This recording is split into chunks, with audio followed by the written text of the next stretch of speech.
مسیح خداوند میں آپ کو سلام، خداوند آپ کو برکت دے۔ آج ہم لے کر آئے ہیں خداوند کے زندہ کلام مقدس میں سے خداوند خدا جو ہزاروں پر اپنا رحم کرتا ہے، اپنا شفقت کرتا ہے، بڑا ہاتھ بڑھاتا ہے۔ یہ کون لوگ ہیں؟ کن پر وہ اپنا شفقت بڑا ہاتھ بڑھاتا ہے؟ یہ وہ لوگ ہیں جو اس سے محبت رکھتے ہیں۔ جو خداوند سے محبت نہیں رکھتے ان پر کیا بیتتی ہے، ان کے آنے والی اولاد پر کیا بیتی ہے، یہ آج ہم خداوند کے زندہ کلام میں سے دیکھیں گے۔ یرمیہ نبی کی کتاب، اس کا 32 باب، اس کی 18 آیت۔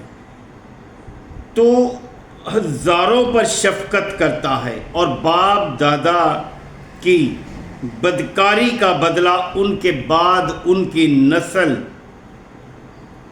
ان کی اولاد کے دامن میں ڈال دیتا ہے، جس کا نام ہی عظیم و قادر رب الفاج ہے۔ خدا کا کلام جو ہے ہمیں بتا رہا ہے کہ جس کا نام ہی عظیم و قادر رب الفاج ہے، وہ اپنے ان لوگوں پر اپنا شفقت بھرا، محبت بھرا ہاتھ بڑھاتا ہے جو ان سے محبت رکھتے ہیں۔ جو ان سے محبت نہیں رکھتے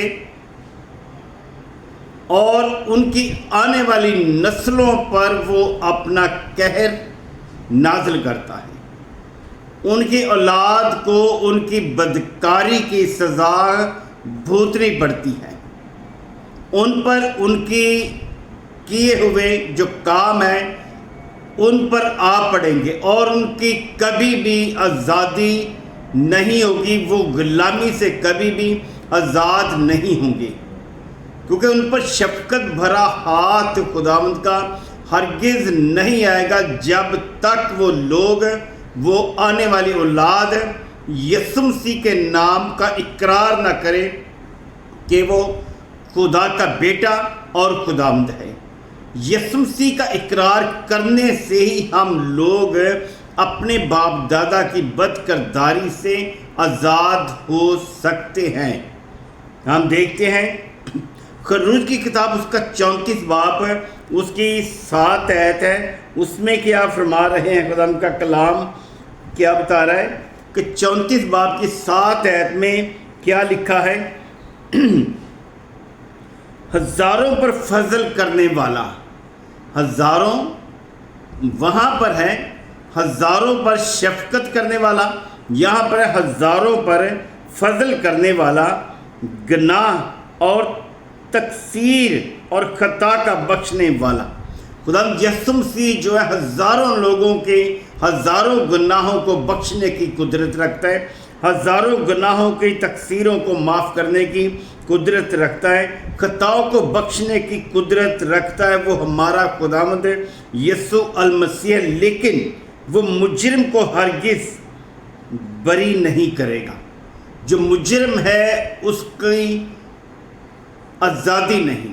مجرم لوگ ہیں جو وہ ہرگز اپنے باپ دادا کی بد کرداری کے کاموں سے ہرگز آزاد نہیں ہوں گے۔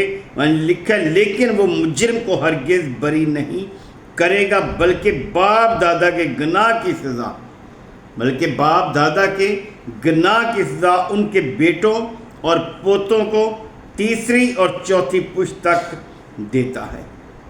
تیسری اور چوتھی پشت تک وہ ان کو سزا دینے کی قدرت رکھتا ہے۔ جو لوگ خداوند کے بیٹے کے نام کا اقرار نہیں کرتے، اپنے باپ دادا کی بد کرداری سے، اپنی بدیوں سے، بد کرداری سے ہٹتے اور باز نہیں آتے، ان کی ہرگز معافی نہیں، وہ مجرم ہے، ہرگز ان کی آزادی نہیں ہوگی۔ ہم دیکھتے ہیں استثنا کی کتاب، اس کا 5 باب اور اس کی 9 اور 10 آیت۔ استثنا کی کتاب، اس کا 5 باب ہے، اس کی 9 اور 10 آیت۔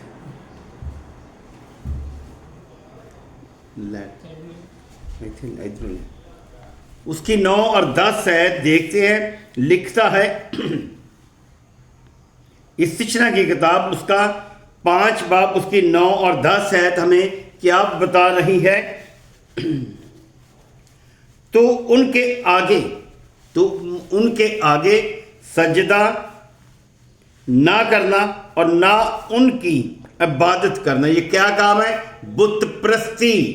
جو بد کرداری ہے یہ بت پرستی ہے، جو کہ خدا جو ہے ان لوگوں کی سزا کو ہرگز ختم نہیں کرے گا۔ کہ لکھتا ہے تو ان کے آگے سجدہ نہ کرنا اور نہ ان کی عبادت کرنا، کیونکہ میں خداوند تیرا خدا غفور خدا ہوں۔ کیونکہ خداوند کا یہ وعدہ ہے، خداوند کا حکم ہے، اگر ہم اس کے حکموں کو نہیں مانتے، اس پہ حکم پر غور نہیں کرتے، اپنی بد کرداری سے باز نہیں آتے، بار بار ہم بت پرستی کرتے ہیں، ان کی عبادت کرتے ہیں یا ان کا نام بھی اپنی زبان پر لاتے ہیں، تو ہم مجرم ہے اور ہرگز ہماری خلاصی نہیں ہو سکتی۔ آگے ہم دیکھتے ہیں زبور 79 اس کی 12 آیت کیا لکھتا ہے خداوند کا کلام؟ زبور 79 اس کی 12 آیت میں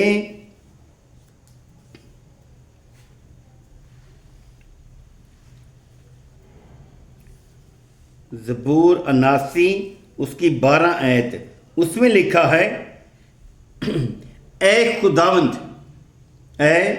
خداوند ہمارے پڑوسیوں کی تنازانی جو مجھ پر کرتے رہے ہیں، الٹی 7 گناہ انہی کے دامن میں ڈال دے۔